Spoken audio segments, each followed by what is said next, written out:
Hi guys, I bet you read the title of this video, so you know exactly what it's about. I'm bringing back the evolution simulator, and this time I'm going to try to teach them how to steer. So the first thing you'll notice is that all the creatures look purple now. That's just an aesthetic change, there's really nothing else to it.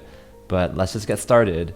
Hey, before the video continues, I just want to let you know that I'm going to VidCon this weekend. If you see me, say hi, but you might have forgotten what I look like. Well, if that's the case, there's an easy solution because there's a reference photo. Oh, and stick to the end of the video for the coolest new craze that all the kids should try. Here we go. But what's this in the corner? Trevor's first creature?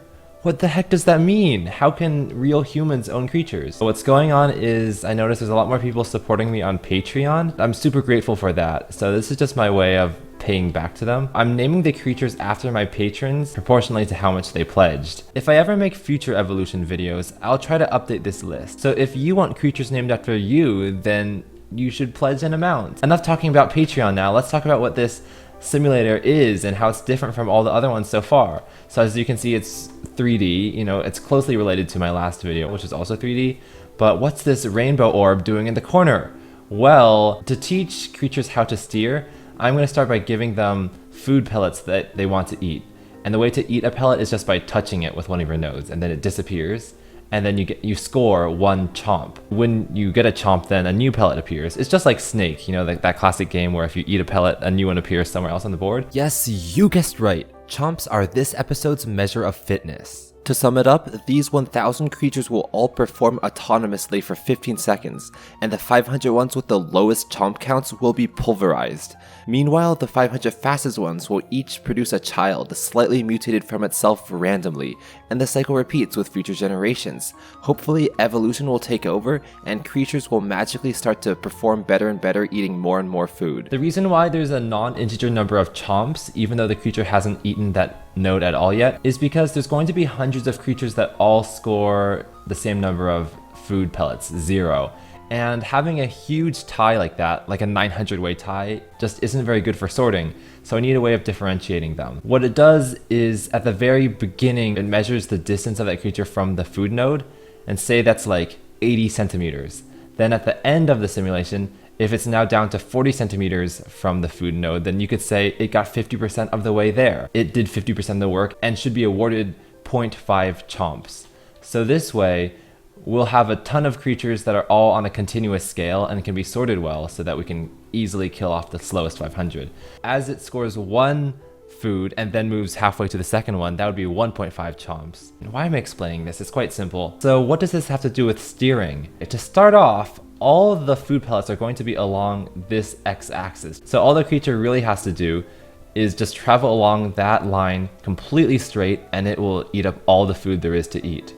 But as the simulator goes on, I, as the all-powerful god of the simulator, can change the curving factor of the food. So right now the curving factor is 0, but if it's like 10%, then there's a 10% range that like a random number generator will select between for the next pellet, and it will continue to curve more and more in certain directions, and I can continue to increase that range up to like 30 degrees, 90 degrees, 360 degrees, and hopefully if I can like gradually ease these creatures into it, then I can teach them to steer towards pellets of food. Now I have no idea if this is gonna work, and there's a good chance that they don't even learn how to walk at all, but I'm gonna upload this video anyway. I mean, I just spent too much time trying to get this to work. Hi Michael. Sorry, you're back. Oh yeah, I'm recording the video now. Don't worry, I'm cutting out a lot of it anyway. But another thing I should tell you is what's going on in the upper left corner here. The creatures still have these neural network brains like they did last time, but something's a little different. The input neurons that are next to the black region correspond to each of the muscles, saying whether the muscle is 100% of its desired length, or 80%, or 120%, which is just like before. But what's in white are the neurons that correspond to nodes. That's slightly different. Before, it would return the elevation of that node, but now, since the food pellet is such an important part of the creature's performance, that neuron reports how far each node is from the food pellet in Pythagorean distance. These pieces of information, distance from food and muscle length, are the creature's only way of perceiving its environment and itself. Unlike before, There are no internal clocks or magic coordinate detectors to help it out, so it must use this sparse information efficiently if it wants to interact with the outside world successfully. And it's measuring how many fifths of a meter each node is from the food pellet. I know it would be more elegant if I just did meters purely, but I don't know, something weird was going on with the code. And besides, I want some more fine detail with those distances, so maybe multiplying by 5 is a good idea. So if that didn't make sense, what it means is, like say, okay, I'm gonna slow this down a bit. Say this node right here is 0.4 meters from the food pellet. That's 2/5 of a meter. So the node that corresponds to it is probably this one right here, reports 2.0, and then all those values get fed in through those synapses to the end results. And the end results are still, I think, muscle lengths. Yeah, you can see most of the creatures right now are pretty much corpses. They don't actually walk, and that's because they haven't learned how to do that yet. So we just have to do some evolution. But yeah, you can see that this is already Deathfighter's second creature. So Jedediah Quarter must have pledged a lot because he already owns 11 creatures. Enough talking though, it's time to see what all 1,000 creatures look like. It turns out that this is what they look like. So this was the first creature we looked at. Remember, the one owned by Trevor? It achieved a fitness of 0.055 chomps, which means it moved about 1/20th towards the food node. Oh, also, I didn't really mention this, but the food node is placed at a random distance from the creature as well. I think it ranges from about 1/3 of a meter to 2/3 of a meter. Even though that adds a little bit of unfairness, it should wash out in the end because of randomness and all that. And also, when creatures survive into the next generation, the food pellets all move around again, so if a creature wants to survive long term, it better be good at eating food regardless of where it is. So this was the best performing creature. It actually ate one pellet, and you can see that. Chomp. Oh wow, and then at the end it kind of retreats a little bit. We can see that the second best creature just barely ate that first node and then gave up. And then same with the third one, and already by the fourth one, it's not even eating any pellets. So what does that mean? That means that 99.7% of creatures didn't eat a single pellet of food. That's pretty bad because food is what you need to have energy to move. Not really in this simulator, but they still gotta do better than that. So now we're back to the main screen and you can clearly see this, what do you call it, right skewed distribution. Like there's a ton of creatures way at 0. And then it kind of like spreads out exponentially. Now because people requested it, I made it so creatures can be a different number of nodes again. So like this one has 5 nodes, this one has 7 or 8, 7. And while those numbers still define species, I have the stacked area chart in the lower left here no longer report that. It shows all the patrons, you know, the people who named these creatures. When a creature gives birth to another creature, that child has the same patron as its name. What I'd expect to see is one of these names, or maybe 2 of them, slowly spreading out and conquering the whole population. So it's really a battle. Like, can Null Persona's 95 creatures have the best genes and take over the rest? So this is really a contest of not only simulated noded creatures, but real life, fleshy human creatures. So let's do another step-by-step generation. I don't really know why. And hopefully we'll see more creatures going a little bit further to the right and gobbling up more nodes. So we're running at 4 times speed just to get through them a bit faster. You can see that food pellet still rarely gets eaten. Yeah, I like seeing it moving around because it gives you a good sense of the variability of that food's position. I feel like the ones that did eat it in the first generation only did it because they got a lucky draw and the food pellet was as close to them as possible. Let's just hope that more than 3 out of 1,000 creatures ate a pellet this time, because then that would mean they're improving. We got 1, 2, 3. Oh, only 3 again. Evolution is not predictable, and just by random chance, bad things may happen. Oh, you can see the best creature actually got worse. Oh, weird. Do you see how? Yeah, the green line isn't lining up with either the stacked area chart or the line graph. I think I know why though. I think I fixed it, but the results of the line graph are slightly different. I don't really care. Also, I'm a little worried that both of these creatures have their nodes really low down and they're being pressed into the ground, which means that like the instant they're placed into the world, the ground pushes those nodes up and you can see they're just like flopped on the ground, and like I've said before, that makes them degenerate. Let's take a look if they're 3-dimensional yet. Okay, good, they are. So we can see like the best creature right here got exactly 1 chomp, just barely getting the first node. That one's by Jedediah Quarter. Generation 2's winner was David Fowler, and that one just like has one node that just flings out there and, you know, snatches that food before retreating. And this one was also 1.0, just barely, might cost. But then we start to lift up above 1, right?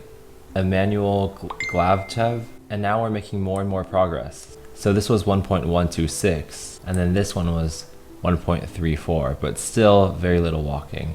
I do too much talking at the very beginning because this is just a mere shadow of what's coming in the future. Looking at the, oh, there's a big change. I'll take a look at that. The stacked, oh, but it's not very long lasting. Stacked area chart, null persona is quickly taking over, starting with just, I can't read it. Whatever, that's for another time. 182 now, but this one got more than 2 chomps. Oh god, spazzing again. But anyway, like even when it spazzes, it still needs to learn how to steer. So that was the first one, and there's the second one, but then it dies. Twitching will not be enough now because you can go in all the wrong directions and not get any points for that. Hey, David Fowler now has the majority, or not majority, but the largest. Okay, null persona took it back.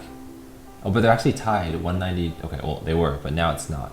Might Cost is 396th creature. Can you imagine? Might Cost is has been working away for hours, producing almost 400 creatures, and this is his best work.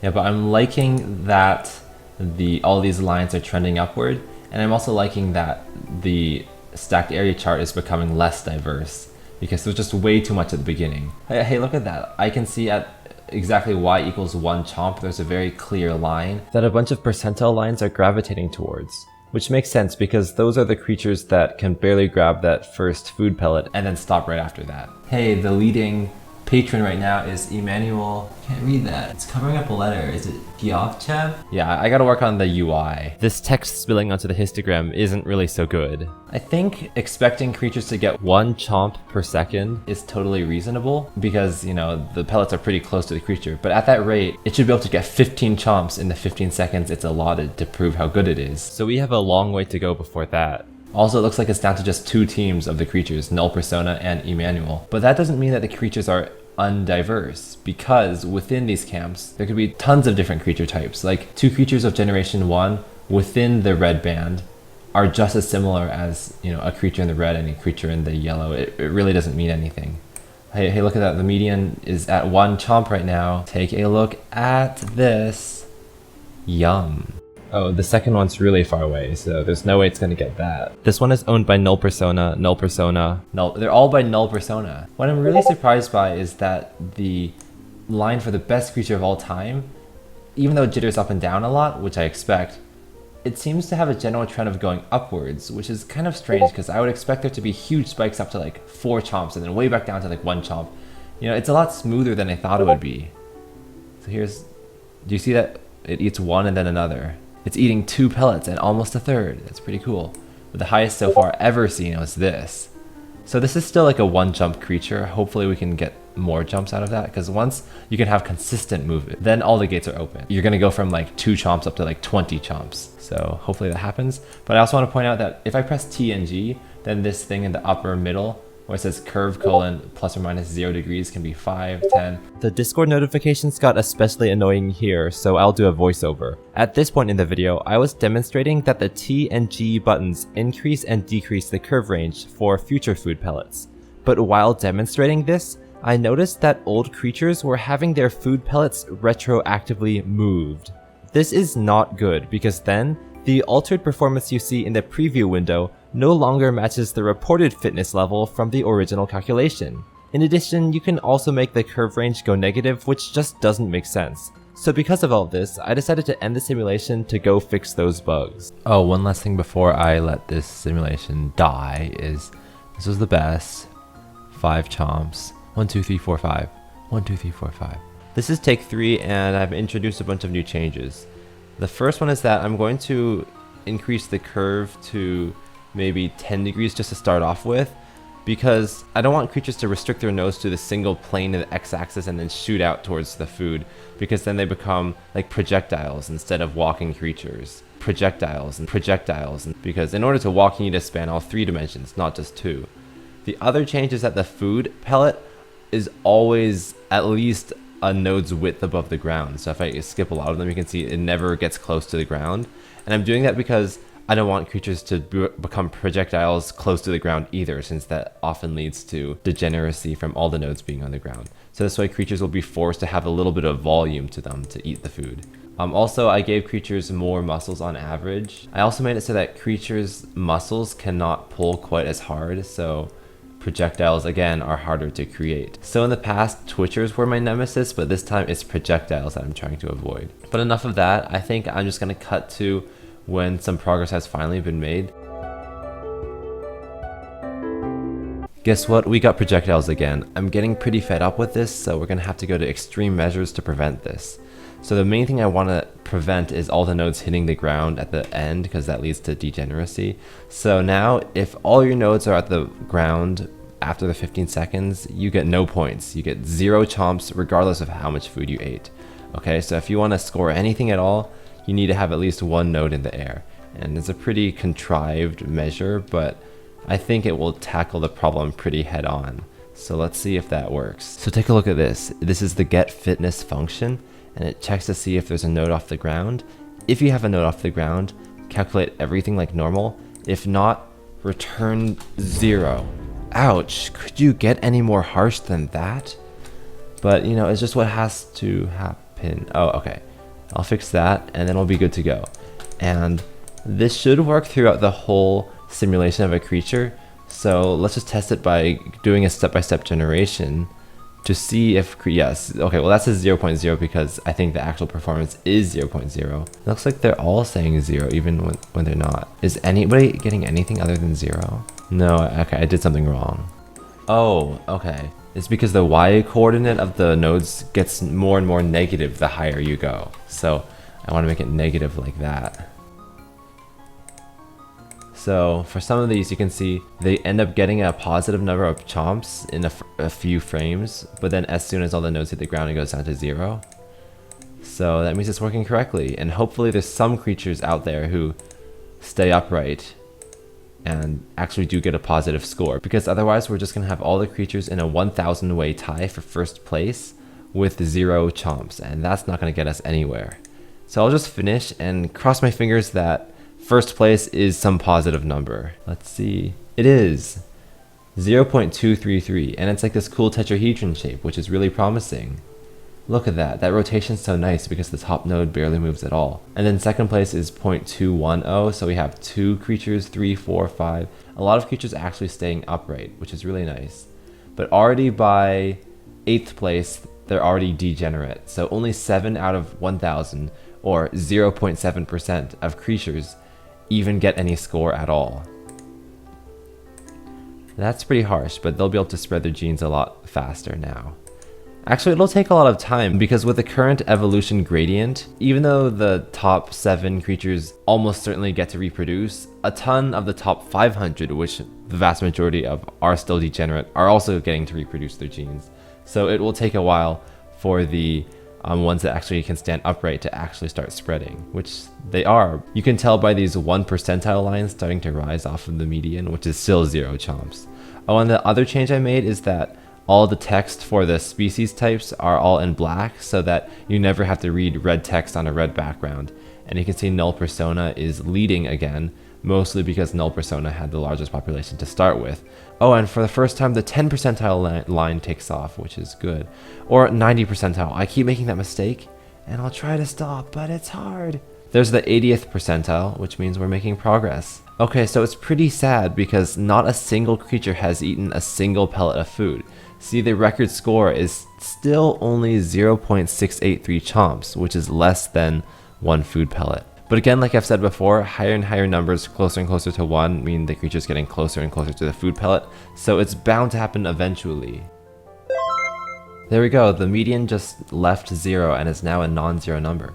So that's good, that's good. You know, I was thinking, when it comes to creatures actually evolving in real life, you often want to change the goals that they have to strive for. For example, when evolution started on Earth 3 billion years ago or something, if you had told them that the goal for being the best life form was having the largest brain or being able to cooperate with the most other living beings the most easily, which is kind of what humans are good at, they would get nowhere because bigger brains, when you're just a single-celled organism, are going to kill you. So for evolution to work the best, you need to start with a simple goal. Just learn how to consume food. And then once you've conquered that, then change your goals to something more advanced later. So by introducing this rule that if all your nodes hit the ground, then your score is 0, I'm kind of introducing 2 different goals. The first one to accomplish is just stay upright. And then once you've conquered that, then you can transition to a more advanced goal of move to the right. And then once you've conquered that, hopefully we can switch to the goal of curve your direction to go towards the food more easily. Oh, and that reminds me, I said I was going to increase the curve range to 10 degrees to start with, just so that we don't get, single plane projectiles, and I'll do that right now. But yeah, so I think this aligns more closely with how real evolution works, hopefully. So now I'll do A-lapping again. And I think it's cool that there's kind of species diversity, but again, species doesn't mean anything. But we have Null Persona, Carrie Carlessly, Jedediah Corder, and Emmanuel Glavchev, all with enough creatures to show up on this graph. And then some other person got this little blue blurb here, but I don't know who that is. And you know what? They died out, so they don't deserve to ever be found out either. Oh, also, the whole population ate its very first pellet a few generations ago. And that's a pretty historic moment if it takes so much time to get there. So from generation 1 to generation 29, we saw no food getting eaten. But this was the first time it ever happened. That's crazy! Oh my god. Well, actually, a creature could have eaten food beforehand, but collapsed to the ground and gotten a score of 0. So what I should say is this is the first creature to eat a food pellet and stay standing after 15 seconds. But now it's happening more and more often by the same creature, it looks like. So that creature is going to become the majority soon. Now this one's Null Personas. It's strange. So Null Persona actually owned the first creature to eat a pellet. But now that Null Persona's population is shrinking, someone else must be producing a better creature. And I don't know who that is. Oh, Jedediah Corder is having this slightly more active creature that kind of rotates a little bit more.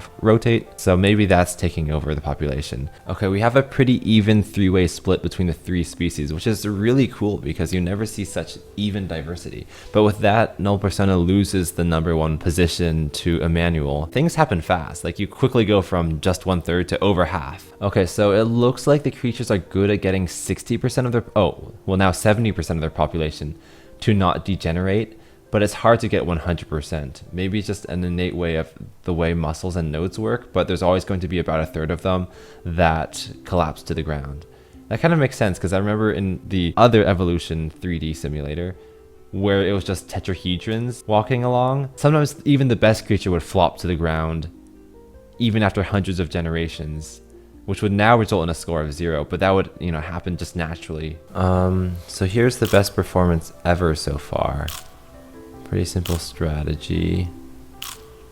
No consistent walking yet. But I think in the 3D evolution simulator from before, it took 200 generations before they learned how to walk consistently. So I know that stuff takes time. Uh-oh, there's only 4 creatures that don't belong to Emmanuel. Oh, now there's only 2 creatures that don't belong to Emmanuel. Okay, now Emmanuel owns every single creature, and never again will a creature be owned by anyone else.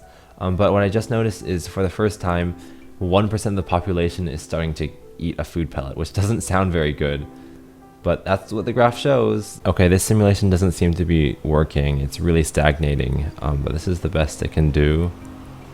Well, actually, it can get almost 2 here. How can I prevent this? Oh, I'll figure it out later. So yeah, I'll be back. This is take 5 of my evolution simulator trying to teach creatures how to steer. In this one, a lot more activity happened, like species overtaking other species. So in the beginning, the best creature could not even get to the first food pellet, but this was owned by Michael Kenton. And what's really cool is that up until around generation 30, it's essentially no man's land because so many species are fighting and none of them take a clear lead. And actually at generation 30, we have about 5 species, all pretty close contenders for first place. And those are Kit Kat YJ, Das Space Pony, Dunkel Blau, Michael Kenton, Jedediah Corder, and Cookster 997. And remember, Michael Kenton's 10th creature was the winner of the first generation by doing this kind of flopping move where the tetrahedron puts one of its nodes in the air and then just flops onto that one. And actually by generation 30, that's when Michael Kenton's creature starts to take off. It perfects its technique and you can see it takes the majority and has about 748 of all the creatures by generation 59. But this is not a very sustainable type of movement, since the most food you'll ever get is about 1 pellet. Throughout this whole time, Cookster 997 holds on to a steady 200 or so creatures, and Cookster's creature is much more complicated. It's got 6 nodes and 9 muscles. I don't really know how to explain that movement, but again, it's only one step.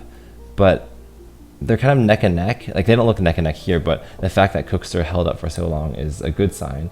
So actually by generation 84, Cookster overtook Michael Kenton. Did not get the majority, but it got pretty close. Okay, so this is Cookster's perfected creature, or slightly more perfected. But the time at which Cookster 997 took the lead, that's also when Kit Kat YJ started to rise again. What's really cool is that Kit Kat YJ went almost extinct in generation like 40 through 50. You can see it's going like 170, 140, 120, 100, 90, 80, 70, 28, 26, and it goes extinct. And actually, like, if you sum up Michael Kenton and Cookster here, you can see that Cat YJ must have like 10 creatures or fewer, with an exponential growth starts to take off again. And then, yeah, by generation 115, Kit Kat YJ has 96% of the creatures again.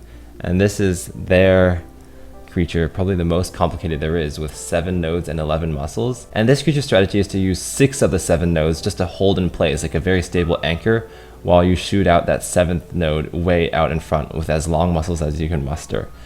So of course that 7th node has to be super low friction so it can move out the most smoothly, and it works really well in getting that first food pellet, but again, it doesn't move consistently.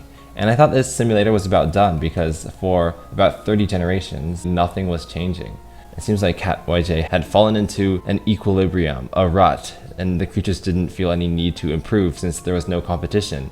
But then there's this huge breakthrough in generation 149. Cookster shows Kit Kat YJ that there's more you can innovate with these creatures by just like twitching a bit. But it's not twitching because it's not alternating every other frame. It's a bit slower.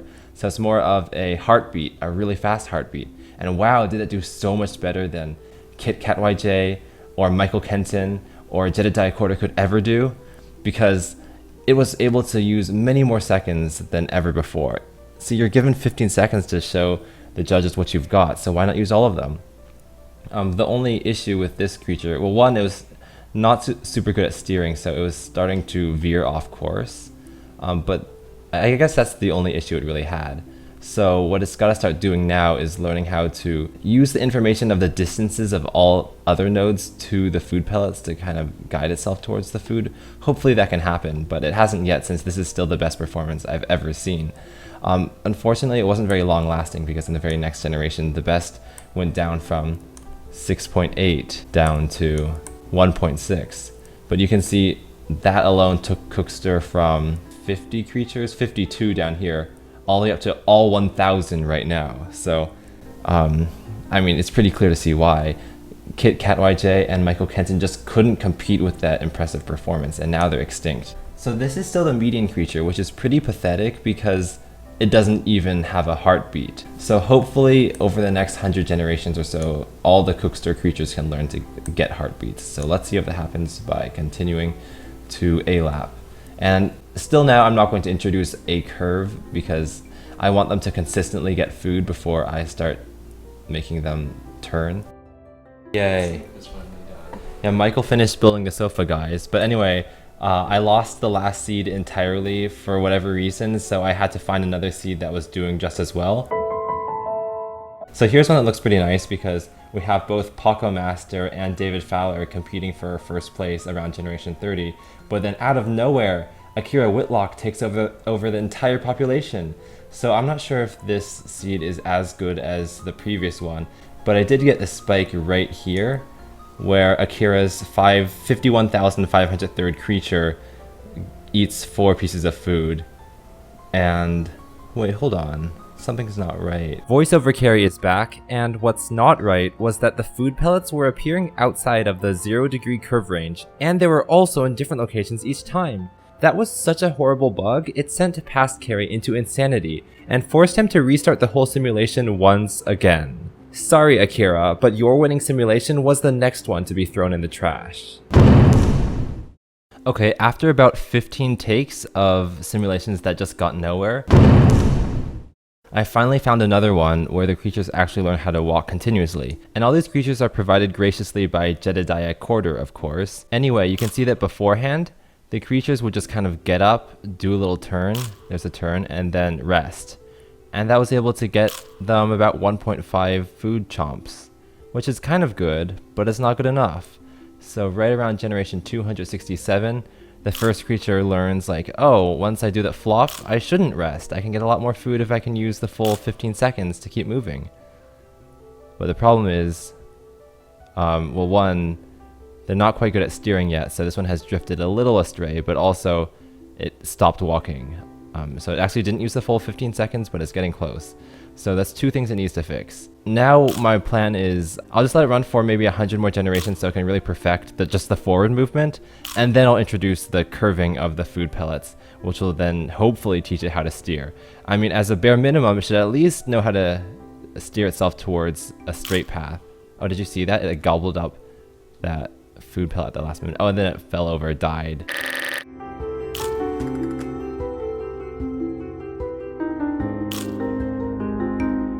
I noticed that muscle right there is still twitching, like no death is final, right? It's still trying as hard as it can to get up, but it just can't. Anyway, you can see how quickly evolution can take over. Once a single revelation has been made, like things will start going vertical. So hopefully we'll see not only the top, but the 90, 80, 70, 60th percentiles and the median shooting up as well. Oh, it just got even higher. I noticed the bottom percentile actually dropped a little bit. So they are becoming more risky. Hi, I'm back, and after 1,455 generations, the median creature can now eat 5 food pellets. And I want to point something out. So if you look back at generation 280 or something, the best creature was getting about 5 chomps. Well, 3.9. That's actually not really comparable to the median getting 5.55 chomps. The median is much more impressive. Why? Well, it's because in this simulation, there's a lot of randomness involved in the placement of the food pellets. So if you're really lucky and all the food pellets are placed really close to you, you will by chance get a higher score.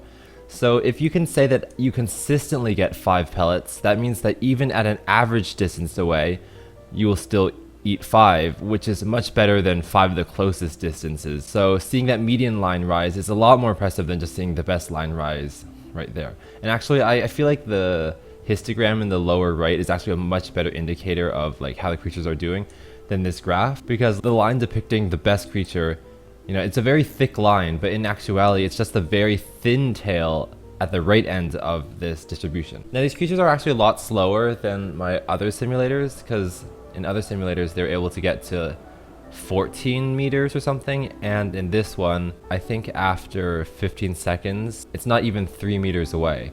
And I'm a little disappointed that they're so slow, but it's okay, they're slow and steady. And also, they've got to be precise with their movements, because if they steer any amount off course, then their progress is not recorded at all. But you know, it's time to shake things up a bit, because nothing has really changed in the last 500 generations. So I'm going to press T to increase the curve range. So, boop, it's 5 now. Boop, it's 10 now. If I do a new generation, oh, I think the next generation will still have a curve range of 0.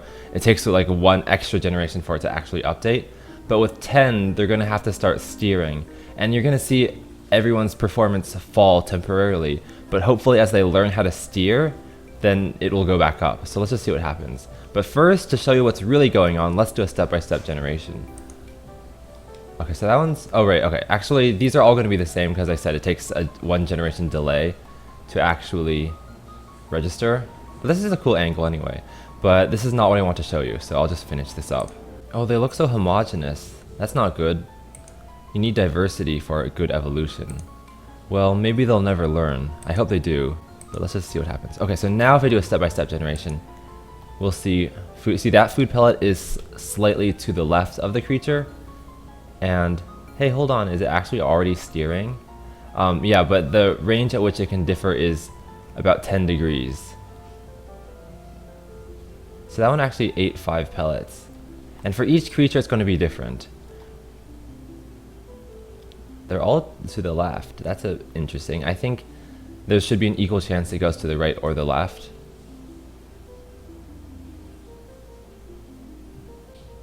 Okay, this one's going to the right. I see. Will it be able to steer? Nope. See, they haven't encountered anything like this before, so they don't even know the concept of steering yet. So this guy's going to lose out and only get one chomp. But it did... Oh, that one almost fell over, but it learned to pick itself up. Because falling over is deleterious, or however you pronounce that, right? It's like the one thing you gotta avoid. Yeah, but I really just hope that their brains aren't entrenched in their current way of thinking so that they can learn steering, because right now missing a pellet, it just looks so pathetic. It's like, goodbye food, I'll miss you forever. So let's just finish it up now. Wait, let's increase the playback speed to show you what most creatures are like. Yeah, they're passing by a lot of wasted food pellets. How sad. Like, you know how food waste is pretty bad in America? Like 25% of all food goes uneaten or something. Well, this is kind of a similar story. Anyway, let's finish this up, and the performance must be a lot worse. So the best creature still got 6.8, which is pretty similar, but the median is only getting about 2, whereas it used to be 5. That's a huge drop, and it's probably because they're all missing their like second or third food pellet and not getting any more. So if we look at the histogram, take a look what you see. Come on.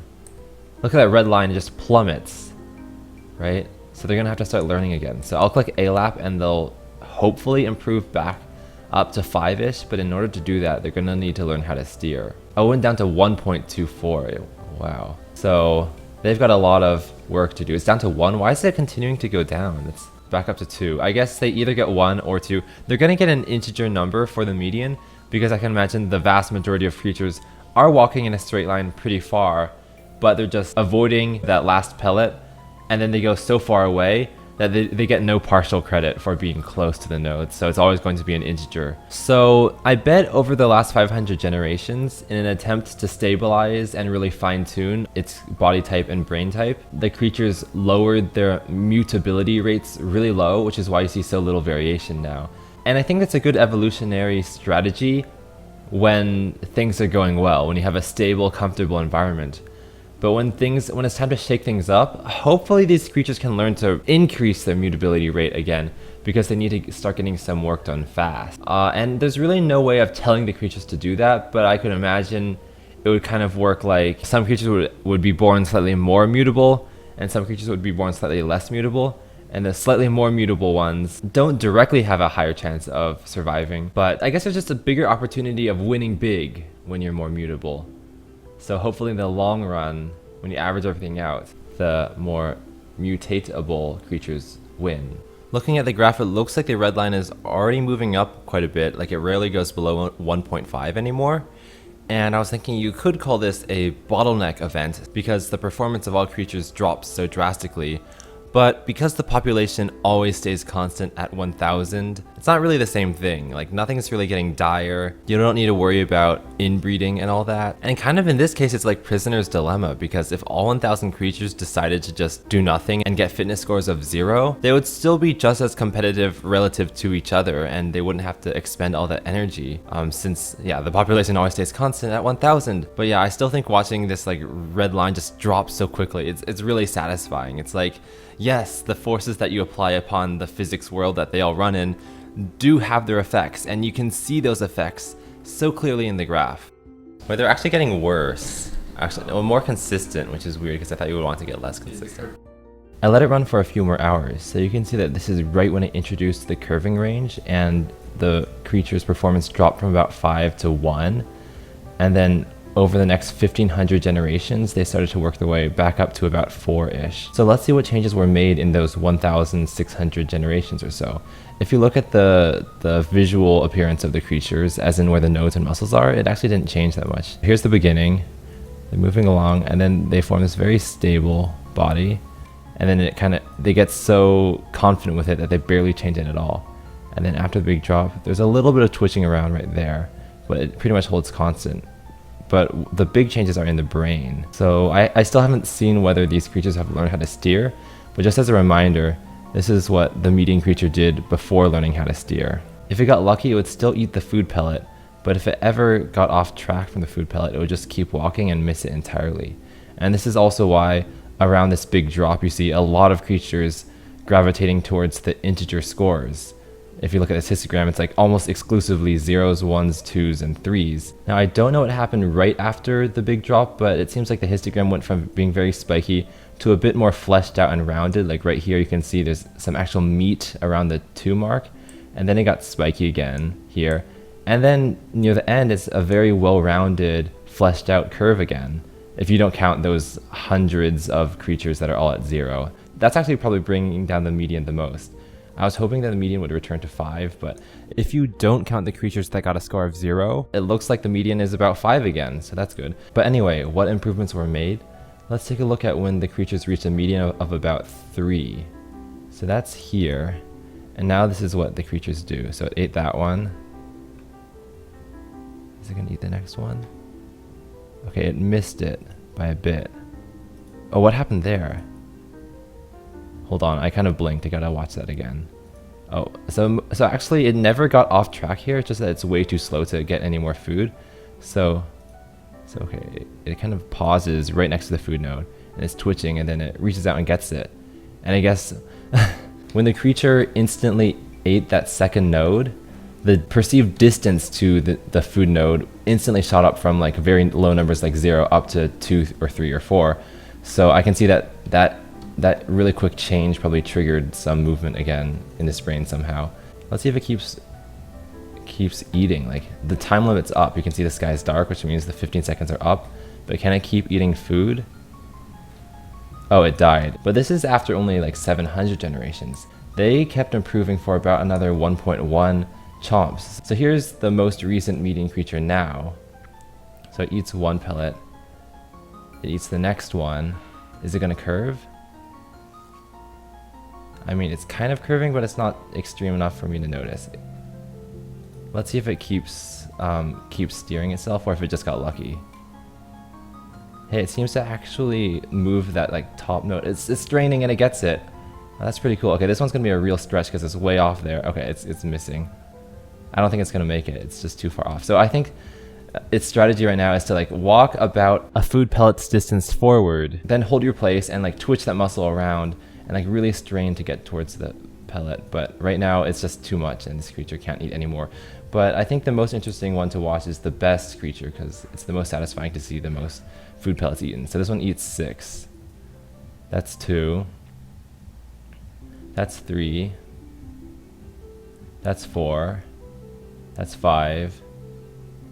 That's 6. Well, it was pretty easy because all those pellets were kind of in a straight line. Can it keep going? Come on, strain, strain. You can do. Oh, it died. Yeah, so I noticed that like when it strains really far, the top node is the only one that's in the air. So once it vertically passes over the lines of its base, I don't know how to describe it, then it's gonna collapse because there's nothing else holding it up. Like right there, you can see it's almost falling over. And then it dies. One thing I think is interesting is that if you look at the top line, it actually wasn't affected that much by the huge drop because creatures right after the introduction of the curve who got really lucky and got food pellets right near the x-axis didn't actually have to change their behavior. But then it slowly, gradually moves down, which doesn't make sense. But I guess one behavior that does arise after the big drop is pausing when you haven't eaten food. So like here, it's pausing, it's trying to find the food, it's not doing a good job, but all that pausing is going to slow down the creatures in general. So even though on average that's going to increase the number of food pellets eaten since you won't miss any, the best creatures who would normally get lucky and just zoom through all the food pellets now have to deal with that pausing as well. Now I don't think this is the ideal body type or behavior for the way the pellets are arranged now, but I'm tired of waiting so many hours and I kind of want to increase the difficulty. So let's make the curve range even bigger than 10 degrees. I'm thinking maybe 20. So I'm going to press T twice. Boom, boom. Now it's 20. And you're going to see another drop in performance, but it's not going to be as great as the last one since I feel like a 0 to 10 increase is much bigger than 10 to 20 since like proportionally it's plus infinity versus plus 100%. Yeah, I guess that's it. I will click ALAP now. Oh my god, the median just went down to 0 chomps. That's quite tough. Oh, I think it must be because the creatures are designed to strain towards the nearest food pellet, but if they strain too hard, then they just fall over on their side. Oh, for the first time, it's not 0 anymore. Well, not the first time, but the first time since the big drop. I like how you can so clearly see how many creatures just faint, by seeing the height of the leftmost bar on the histogram. It says about 420, 430 right now, so that means there's 43% of them that are fainting. That number never went below 200 or 300, but still, there's a huge evolutionary incentive to lower this bar as far as possible. So expect to see it descend to maybe the mid 200s in the next few hundred generations. I let it run for another 1,000 generations, and this time the creatures seem to be stagnating at 3. They get worse and worse with each new increase in difficulty. But here's a creature that eats 6 pellets that are very curved with a 20-degree range.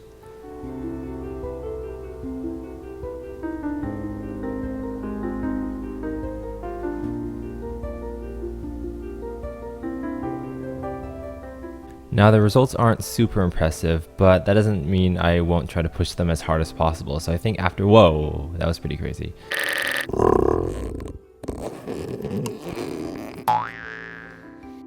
Voiceover Carrie has returned. It seems like the creatures have learned the basic concept of steering towards the next food pellet. But how do they do that? Well, as a reminder, these creatures don't have the senses of vision or hearing like we humans do. Instead, their senses are only 1, the current length of all its muscles, which I guess you could call proprioception, and 2, the distance of each node to the food pellet, which is somewhat similar to hearing or smelling. So here's the interesting part. With just a single node's reported distance, you can't tell whether the pellet is to the left, right, or front of you, right?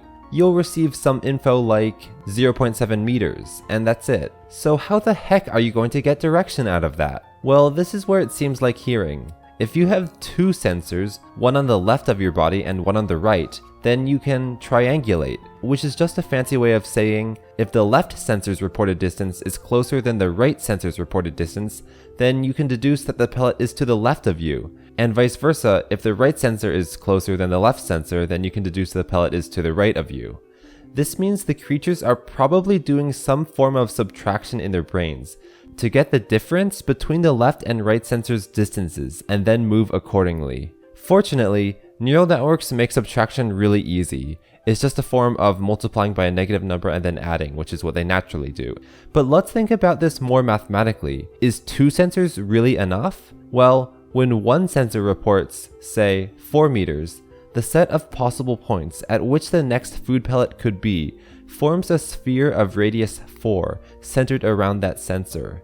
If we introduce a second sensor in a different location and it reports something like 3 meters, we add a new sphere around that sensor. Assuming the measurements are correct, the food pellet must satisfy both sensors' reports, which means the set of possible points at which the pellet could be at is the intersection of those 2 spheres.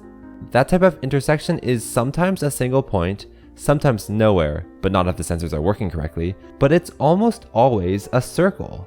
So with 2 sensors, we know the food pellet lies somewhere on a circle. It could be a small one or a big one, but it's not a definitive point, so we still don't know its exact location. Do you humans ever notice that you can tell whether a sound is coming from the left or right of you, but often you can't tell whether it's in front of you or behind you? That's because 2 spheres just isn't enough. It limits your info to a circle that travels above, in front, below, and behind you, but usually context from other senses like vision will fill in the gaps so you don't notice. Actually, introducing a third sensor will bring in another sphere that the pellet point must lie on, and the intersection of a circle and a sphere will almost always be a definitive point or 2. So technically, we need 3 ears to detect exactly where sound is coming from. But bringing it back to the evolution simulator creatures, and guess what? They do have 3 distance sensors. In fact, they have 6, each of their nodes. So using some approximation of where those spheres intersect, the creature can figure out roughly where the food pellet is in 3D space, and then try to move its body in that general direction. Anyway, you might not be super impressed because the creatures aren't churning super hard, but keep watching because their ability to detect a location and then move towards that location is going to keep getting better. I think after this, I'm going to push them all the way up to 35 degrees range, which is probably more than they can handle, seeing that they're pretty pathetic. But I'll just see what they can do, and then I'll do a step-by-step generation to see what the whole population is like. Oh, It tried for it and it fell, just a little too short of reaching it, and now it's probably dead. Oh, hey, look at the brain it's got. Like, the second and fourth nodes from the top are in the billions, which means it's just saying, make this as absolutely short as I can physically make it, or absolutely as long as I can physically make it on the muscles. But yeah, I'm going to go up to 35 now. Boop, boop, boop. And maybe I'll let it run for a couple hundred generations, and then I'll see where they're at. Now it's been 5,792 generations, and this is probably the furthest I've taken any simulation ever. And it looks like the creatures are very, very gradually improving, which is very strange because I always thought evolution was either rapid or non-existent. But I don't have much more patience, and I just want to see where they are right now. So with food pellets that can be up to 35 degrees off the straight path, which is quite a lot of curving, let's see how they cope with that. So this is eating 5 pellets in 15 seconds. It's just a lot of turning left, except for that.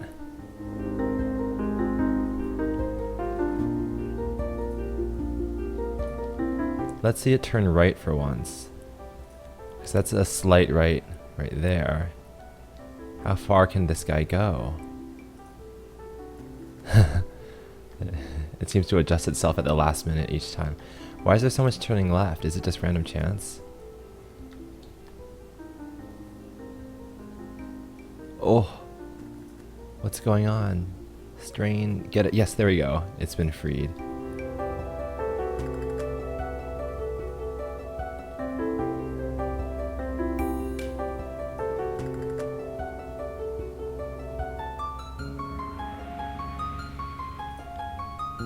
Okay, this one's a little stuck. But that was strange how it seemed like 13 out of those, oh, it died. It actually died. 13 out of 14 turns were all to the left. Okay, this one's turning right. There you go. That one's also to the right. Come on, you can make it. Ugh. It's not very graceful. I was hoping that it would be able to run through these nodes super fast, or food, but the fact that it pauses and then bends over is kind of cute. How hard it tries. Come on, come on, come on. There we go. Oh, I love how like the food is actually within the body, but one of the nodes needs to touch it, so like it pulls the node down and down, and you can see those spheres getting so close to touching, and then the instant they make contact, it goes sprawling back up again. So that's pretty cute. Yeah, so it looks like these creatures, they're willing to work much longer than the 15 seconds that they're supposed to. They're doing overtime. That just comes naturally to them. Come on, you gotta bend down to get that one. Or maybe not. Oh, I think it actually lifted one of its feet to get that one. I don't know if that's intentional or not.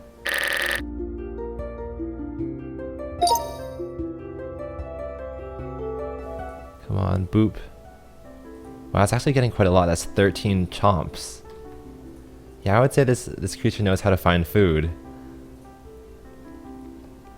If we can get 15 like that, then it actually did better than the best creature, which kind of shows that the difference between median and best really only comes down to luck. And if you don't take time into account, then they're all pretty much identical. And this is just a creature that, you know, eats food. Sometimes it takes a while, sometimes it doesn't, but give it enough time, as in this time, like 100 seconds, and it's already eaten 20 pieces of food. Oh, don't die. Oh, it got really close to dying right there. Maybe a better angle is from the back, because then you can see it from its own point of view.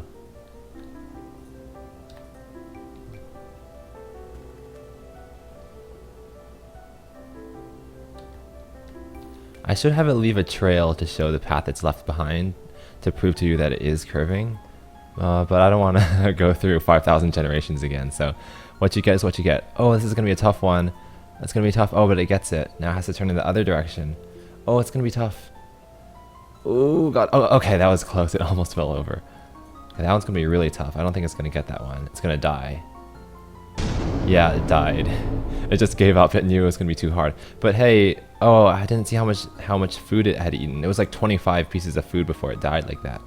So I would call that a success. So here's the evolution of creatures. It's just crazy how much they change in the first 300 generations, and then they just stabilize and never change after that, at least physically speaking. Well, pay attention to the histogram. Shoop! It's like so quickly does it change right there. It's building up work again, slowly moving to the right. This is after slight curving, but then it happens again. Shoop! Oh, actually that wasn't very extreme. Actually, the only difference from right before the second drop to right after is that the spike at 0 grows larger. Like there's no actual shifting to the left because there's still a pretty big chunk between 4 and 6. And then it happens for a third time right here. Bonk. Yeah, it's just the biggest thing that pulls everything down is all the creatures dying at 0 once again. So yeah, there we go. Let's do a step-by-step generation just to see it on the big screen, right? Because that mini simulation, that window's too small.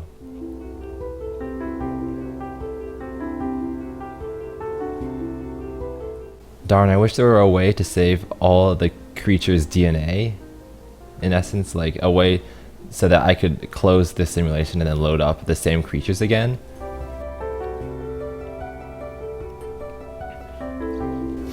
But that'll have to wait for another time. So while I still have this window open, I should see everything that they have to offer. Well, I mean, I already showed you one creature like eating 25 pieces of food, so what more is there to see? Well, actually what's really cool, and I didn't point this out before, is that the creatures never seem to miss the food ever. Like, if they're ever off track, they know it in their heart, and they just stop moving and strain harder and harder to turn. Like, they don't blindly move forward because now they know that's not worth it.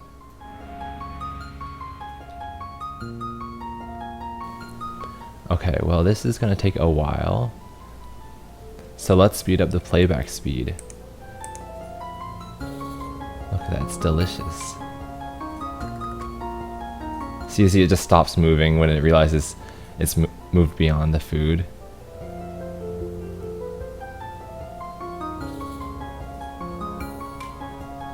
Oh.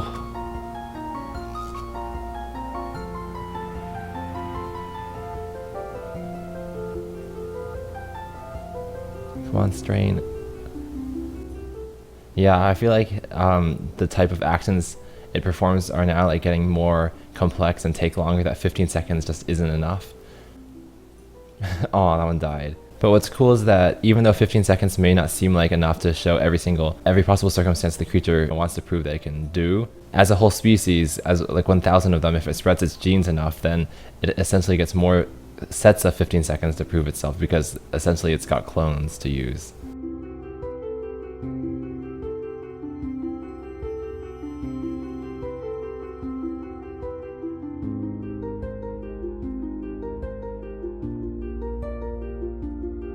Okay, but enough of this. And by the way, it looks like Jedediah Quarter has been hard at work because he has created 2.8 million creatures by now. Look at that, 512 times speed. Oh my gosh, this is one creature per second, or per frame, I mean. That's how insane this is.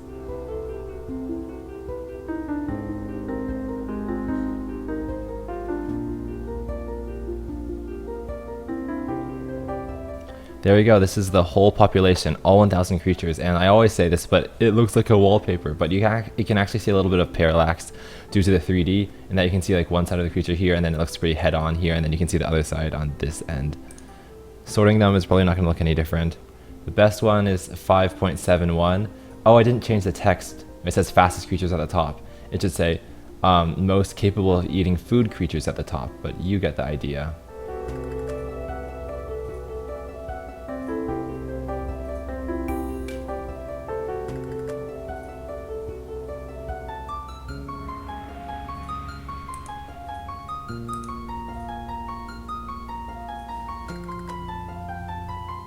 Yeah, and there's still a bunch that are just dying.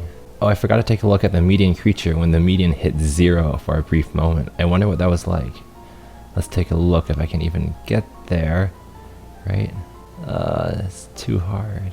Okay, 0.7 is close enough. But the median hadn't been this low for over 3,000 generations. Yeah.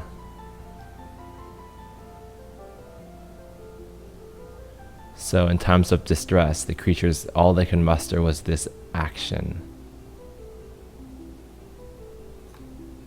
Okay, well, let's kill our last 500 and then call it a day. Going back. So thanks for watching this super long video of the longest evolution simulator I've ever done.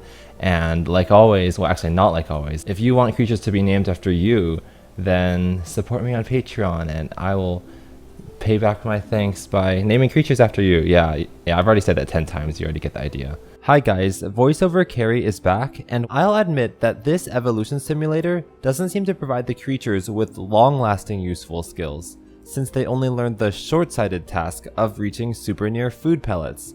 But I want to point out that you could use this, technology to get the creatures to follow any road you want, by simply placing the pellets along the middle of the road and then making them invisible to everyone else. Provided, of course, that the road doesn't turn too sharply.